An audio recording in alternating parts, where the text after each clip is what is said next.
because see, again, in the word, if you don't understand what it's referring to, the tree, Adam Cademan, Adam, how is it being used metaphysically, allegorically, mystically, whatever, okay? So the central picture in Kabbalah is the tree of life, containing 10 sephirot, okay, and that's the name for the little circles. They have names and they represent, like I said. Now, okay, and it has the tree of life, and it's all about these emanations. God has, I had somebody try to tell me, it's not polytheistic. The Jewish understanding, God is one, all right? This is his creation, okay? A lot of upstarts have been trying to claim credit for it. That's the whole story of the fallen angels and, all these idols and other gods and this kind of thing. Ultimately, they'll all be judged. They're going to go bye-bye. But ultimately, it is not a polytheistic worldview at all. Jewish Kabbalah. I won't say the same thing for Hermetic because they always try. All right. It's panentheistic, meaning God is in everything. All right. But he's outside of it. So he is this, and these are kind of these little head games you have to play, but you do have to keep it all straight a little bit. But in the tree of life, there is this whole idea of the shape is very important. So you have a tree with a lot of these branches and these leaves, okay? You have this trunk, long trunk, which kind of relates, and getting back to the pillars, okay? And then you have these root system. Okay, now when you're talking about and so the upper world, and you have this like an upper world, a middle world, and a lower region. So, but this is one little, let me caveat, a little tricky. In the tree, you have to flip it upside down. Because the root system is referring really back to the core, to the Godhead. Okay, he is the root, the nucleus from which everything comes from. This good mechanic. So you got to flip it upside down. The leaves represent, and the fruit represents sort of the people or the end results in the physical processes down in materiality. Okay, but this is where it says that things are upside down, and he's going to turn it right side up. All right. A couple of things about the tree of life, when you study in ancient, see, this is our understanding, sacred geometry, and a lot of these disciplines. The shapes, math, the geometry, it's perfect. It's absolutely, and these are the building blocks of life. These are the things that we should be using for all of our models in all sciences and technologies and in everything. Instead, we do all these stuff that create chaos, like if a combustible engine. We manufacture and we do a lot of things that are totally contrary to nature. Nature is our template. Okay, if nature doesn't do it, we shouldn't be doing it. Okay, I'll just tell you right then. Okay, but you have the head is I was going to say the root system, because our thoughts. This is all. If you've ever seen the human brain, one of the best things you could do is Google on YouTube one of these little like inside the body things. They have these almost like a camera, like you go inside the human body, and it is just the most incredible world. Because let me just say this other thing. Another way of looking at this is a microcosm, macrocosm. Adam, the Adamic, the highest order creation of God, he is a macrocosm. See, our body, this is a macrocosm is a microcosm, small, of the macrocosm, which is Adam Cademan. So this is an interesting concept because a lot of these things, I'm sorry, but the New Age, they just abscond with stuff, and we just think it's like, oh, it's all over the devil. No, a lot of that information is absolutely accurate, but they don't give glory to God. They don't give glory to Yah, so it's not going to work at the same way, and it's an idol. If you don't give the glory to Yah and you don't understand this is him, and it's just not, it's polluted. It's impure, okay? It's profane. That's the whole point. So anyways, so the root system is really the mind, which when they look at the brain, you ever seen the picture, the syntaxes, it's just like going all over the place, and there's all these little flashes of light. It's just a very interesting thing if you see how they can show you what the brain is doing. Okay, then you come down into the trunk, which is the body, the main part, you know, the neck down, and then you have the limbs, and then you have, it has the branches and the leaves and the fruit are souls. That's the end product. So in other words, the part about the materiality, one of the things is it's a recycled thing. There's nothing eternal. There's nothing of immortality in the mortal, in the physicality realm. A lot of that stuff is just kind of recycled. That's why different states of energy, okay? So you have the tree of life. You have, here's another one, the Goan of Vilna, he was a very famous sage in the Middle Ages, stated that a person is a minor world within the world at large. Like a ladder with legs on the ground, but with a head that can reach the heavens. So, and this is the whole thing, like if you ever seen, you know, who is it, Da Vinci? Who did the man in the circle square, and his arms are going out like this and the legs are going out? That's a highly Kabbalistic understanding of the microcosm of man in the macrocosms of the whole created universe. And so a lot of times when they use these words, Kabbalah explains human eyes correspond to the sun and the moon. And we don't understand, you know, the Bible is always talking about the sun and the moon, especially, and very mystically and very allegorically a lot of times, and it goes right over us. And I can't even unpack that one because it's really not human eyes. There's sight, okay, which comes to do with light. They're light givers, okay? Our eyes help us to see, but using light.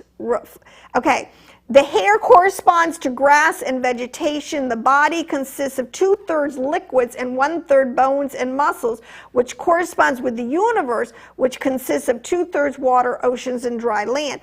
Oh, I was getting back to Earth. So the Earth is this whole realm where there are laws. See, most of science today, they're really just dealing with 1/4. They have narrowed themselves down, because they won't have anything to do with any metaphysic, with 1/4 of the universe, the creation there. And so biblically, the dry land, because when you get into Earth, you work these words, like, oh, the nuances are so subtle. But the dry land is literally talking about the elements that came together and formed dry land. It's really not talking about, in its more mystical, the continents per se. Okay, there is, like I said, there's a literal meaning, but what it's talking about in the way it's used biblically a lot of times, and if you don't pick up on it, you're going to make a flat earth, you know, that's got literally pillars in it, okay, physical structures, and it's not. They're talking about invisible, like light and sound and these. Okay, I've got to keep moving here. The fire which is above the heavens is the treasure house, as it were a great tree from which all flesh is nourished. The manifested side of this is the trunk, the branches, the leaves, and the outside bark. All these parts of the great tree, you know, can be seen on the outside, but the fruit of the tree, if its imagining has been perfected and takes shape of itself, is placed in the storehouse or treasure and not cast into the fire, for the fruit is produced and placed in the storehouse. So how do you go? But see, fruit is souls. If your soul, you know, you will be placed in the treasure house of God. That's where we want to go. We want to be, have our fruit not consigned to the fire. You know, this is the whole point at the end of the age, the wheat and the tares. You know, some things go into a barn, which is, so you can follow these allegories through, and they don't, if you understand the basic principle, okay? I'm not doing this justice. I want to get to one really, really big part of this thing. See, like with every man a great river flows, more than a river, a great river system with dozens of arteries, hundreds of tributaries, thousands of rivulets, and tens of billions of minute channels.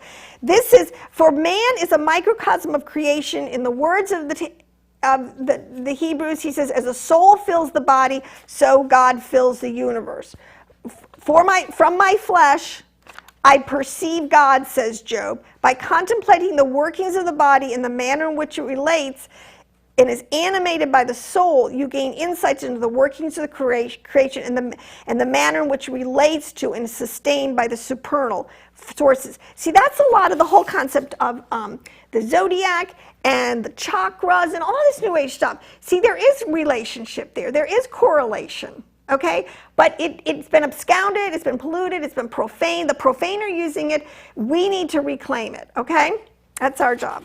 So anyways, the human body, says the Zohar, is the model of all creation. It unites all the earthly and the celestial worlds.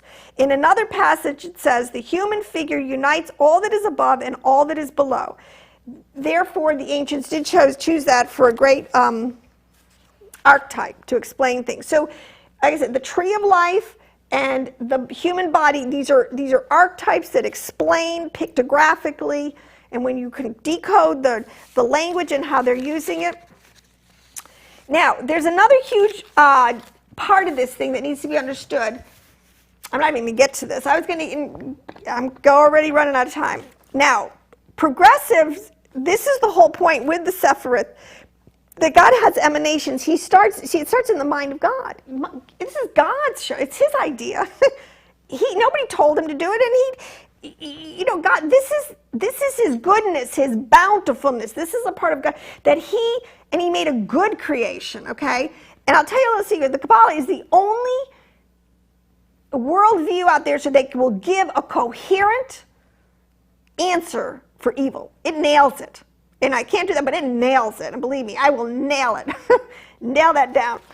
Okay.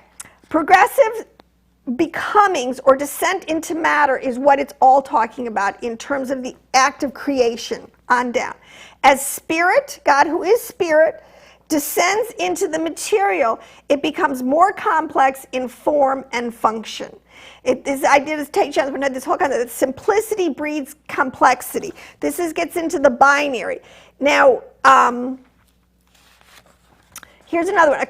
So because there's a whole concept here that I have to get into quick before we can jump off into anything else, is the invisible to the visible. And I'm sorry, scientists, you're just dealing with, you're trying to feed people on 1/4 of the deck today. And that's why people are checking out of science and they're checking out of religion, because both of them really are trying to deal cards of life to people using 1/4 of the deck.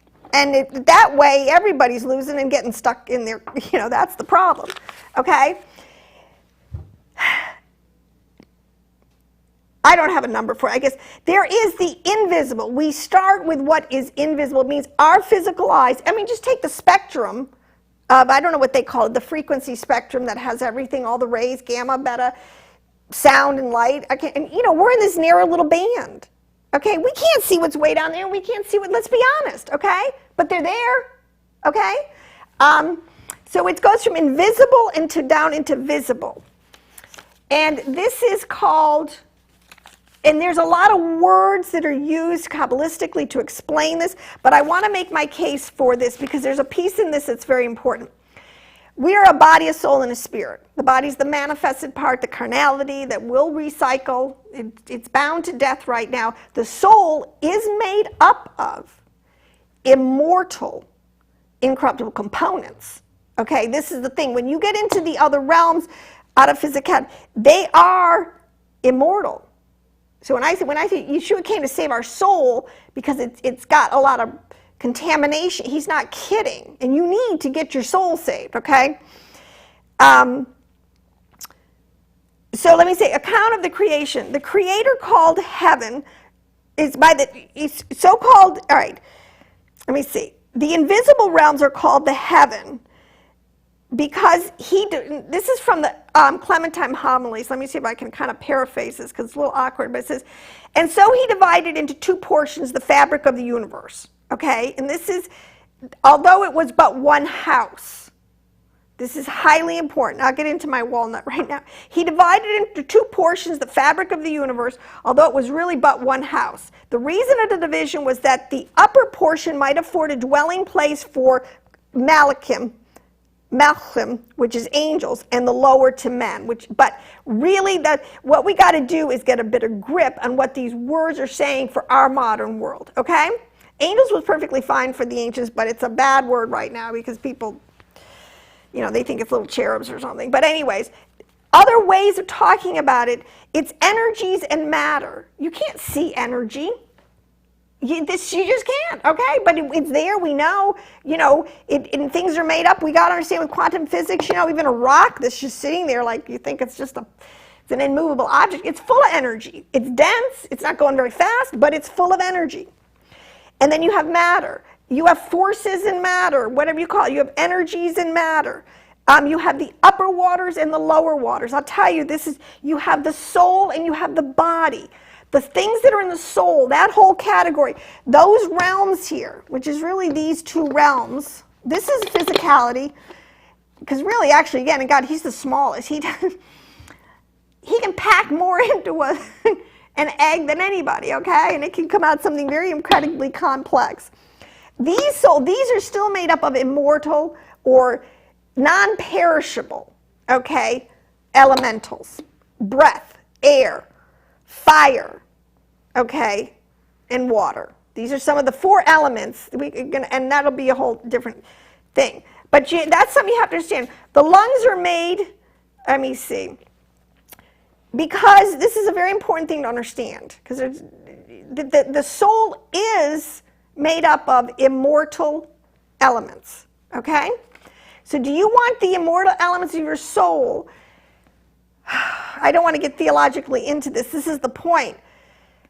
You would rather have them remade and reborn and reformed as a new heaven and a new earth, which is a new Jerusalem and a new earth, in a new microcosm that's going to get plugged into the new macrocosm of God, okay? I don't know. Yeah, that's a whole theological discussion. I mean, hell isn't what we think, but I will get to that. Just like evil, I will nail that one down. Okay, I can't do it tonight. But anyways, it says that the vigor of the heart in which the life seems to abide, okay? The life refers to the tree of life in this sense. The life, I say, and not the spirit. This is from the Clementine Homilies. And what will I say of the substance of the blood, which proceeding as a river from a fountain and first born along in one channel and spreading through the innumerable veins? I mean, that's just telling you. I mean, it's just, the typology of the way our blood moves through our body is the exact same typology of the way water moves on the earth. I mean, see, so stick with it. Don't create a whole new, just stick with it. Okay, but the point is, life, and this is when Yeshua comes, he is the life, he is the tree of life, okay? No, he is the life that lights, and the light that lights every man that cometh into the world, okay? The Father more represents the Spirit, another realm, okay? But this life is made up of invisible parts, and they are imperishable. For although man consists of different substances, one mortal, the body, and the other immortal, the soul. By the skillful contrivance of the Creator, their diversity does not prevent their union, and although the substances be diverse and alien, the one from the other, the one is taken from the earth, and that's the earth. I said the primordial building blocks of the physicality of our world here. One is taken from the earth and formed by the Creator. The other is given from immortal. See, so that's the difference between made, formed, and created. The other is taken from the earth and formed by the Creator, but the other is given from immortal substances, and yet the honor of its immortality is not inviolated by this union. Cherish the vigor of the life, the animation that is in you, in which the life seems to abide. The life, I say, not the spirit. This is a very important distinction. Okay, so let's see. The body, and this gets into the whole, in according with the book of creation, man is considered to be created of 2 originally uncombined elements, soul and body. The former coming from the higher world, the latter taken from the lower world. These are all quotes out of different Hebraic writings. Some of these are more of the commentaries, the midrashes. I'm going to read it to you from some actual texts, okay? The destiny of the latter is to serve the former. The body, the dust which the body of man was formed was composed of contributions from all the regions of the earth. Electrically, see, so this is where we got to just grow up and get a bigger, instead of being in first grade about this stuff, this is very sophisticated physics, and it's true. I'm so tired of, Christians, it's true. Anyways, this is important to say. I have to put this on my computer because I can't keep this one in my head. The ancients always had the phrase, the former and the latter. And okay, what this is saying, this is so important because the destiny of the latter, which is referring to the body, is to serve the former, which refers to the soul. So the dust of the body, but this is what happened in the fall. All the things got flip-flopped. The body got ascendancy and subjected the soul, okay? And I'm going to get into this and what the passion, what's in the soul and what was going on, and what happened there. And this is the whole point in the garden,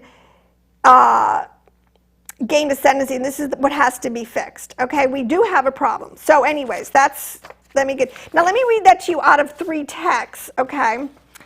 This is from the book of the Wisdom of Solomon, and he's talking about, Solomon was a great Kabbalist. He had this understanding, and he says because remember, Solomon asked for wisdom, and the principal thing, and he had given me accurate knowledge of all that is, of how the world is made and holds together, and of the forces at work, the energies at work in the world's essential elements. He's given me knowledge of the beginning and the end and the middle of time, of the alteration of the solstices and the changes of the seasons, of the cycle of the year and the positions of the stars, all of astronomy, the nature of animals, biology, the temperament of beasts, the extraordinary powers of spirits, won't get into that one, the thoughts of the humans, the different types of plants, and the healing power of roots.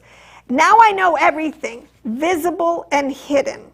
For wisdom, the designer of everything, has taught me. Her spirit is insightful, holy, unique, diverse, refined. But again, there's the visible and the invisible. This is a huge Hebraic concept we can't be stupid about anymore, okay? Here it is in 2nd Enoch. It says, in the 2nd book of Enoch, on the creation of Adam and Eve, and he says, on the 6th day I commanded my wisdom, because it's by wisdom he formed, I think, the heavens and the earth. And this is where you understand the worlds that compose the body of mankind, and the heavens, the soul category. See, we have to understand how these ancients use these. They are using the words this way. It behooves us to get into their mind and stop getting off on these doctrines of demons. Anyways, rabbit trail. And I commanded wisdom to create man from 7 constituency. Okay? But he wants to go to say, I created man from invisible and from visible nature. Both are his death and life and image. Some very deep stuff, but the visible and the invisible. And the last one is in 2nd Enoch, because every breathing thing glorifies him, every creature, visible and invisible, returns his praise. Angels, which are really just energies, which are really highly intelligent, oh my gosh, created living souls that operate in these realms, that are a much higher sophisticated order, but we have to get a handle on it. I'm going to do that. But I think tonight my goal was to try to get this concept that we're dealing with a language. We have to learn this language. We have to reclaim it. It's ours, and the knowledge that's in there. We have to use it to praise Yahweh and for his good. And so let's see. Because in the Shema, I think it is, it's one of the most ancient Hebrew prayers. It starts this way because the invisible to the visible, the sun, S-O-N, represented by the sun, S-U-N, okay, is the light, the word. He's an immortal essence, the light that lights every man. And then you have the daughter, believe it or not, there is all the feminine, there's the mother and the daughter. The voice, the ruach, the breath, which creates air, which creates vibration, which brings you to speech. So in the Shema, which is the prayer of the Jews, they're told to with their right hand, they cover their eyes and they repeat. And they say, hear, O Israel. This is important. This is the whole thing. This invisible understanding of Yahweh is the deepest part that we're supposed, you cover your eyes because it's not, you can't see it with you're not, the physical universe is not, the one we see is not the deepest, what we can see about God. There's way deeper understandings that we can have, and we hear. We're to see and we're to hear. Hear, O Israel. And that refers to light and sound, and those are the primordials. And I mean, I just think it's great. I'm all over it. So anyways, with that in mind, I have to quit, but I will be back, and we're going to really flush out some of this, the language of Yahweh. So in his name I pray. He has given a name. There is a name that is above every name, okay, by which you can be saved, and it is Yahushua HaMashiach, Jesus the Christ. He's just call on him. That's it. Hear and see. Just call and then listen, and he will answer. So anyways, shalom. Peace.